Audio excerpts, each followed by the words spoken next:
হবো তাহলে তাকে আর নতুন করে ভালো ভালো ভালো ভালো বলতে হবে বা খারাপ বলতে হবে এটা বলা হয় না। আমি যেহেতু শিবপুর আছি, আমি শিবপুর নিয়েই থাকবো। এই যে টাকাগুলো উঠাইছেন সেগুলো কি হবে? সে ওনার হুজুর উঠাইছে টাকা, ওনার ওই হুজুরের কাছে না আছে। উনি বলি আমার কাছে একসাথে তুলুন কাজ করতে হবে। এটা কতদিন যে টাকাটা নিয়ে গেছে ওই 1000 টাকা আমার কাছে এখনো আছে। আর ওই টাকা নিলেন কেন আপনি? উনি বললো যে মাদ্রাসা, আমি ওইখানে শুধুমাত্র ফজল আলীর কাছে ভাই ওইখানে শুধুমাত্র আমার মাহফিলের দাওয়াত রাখবে 10 তারিখে। আচ্ছা আপনার মাহফিল করতে হবে না বাবা, বুঝছেন?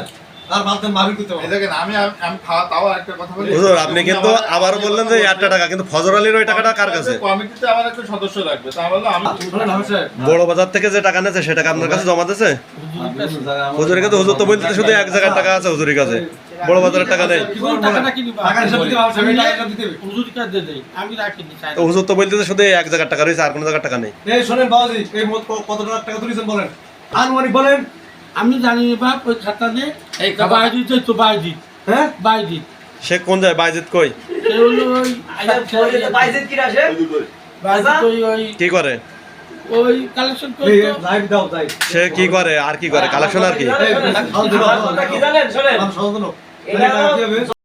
তাহলে আপনাদের সঙ্গে যুক্ত হলো, আপনারা দুজন আছেন, এর সাথে যুক্ত হয়েছে ফরিদ হুজুর, এখন আবার যুক্ত হইলো এর সাথে বাইজিদও যুক্ত আছে। সাথে বাইজিত হ্যাঁ বাইজিদও যুক্ত আছে। আর কে কে আছে এর সঙ্গে?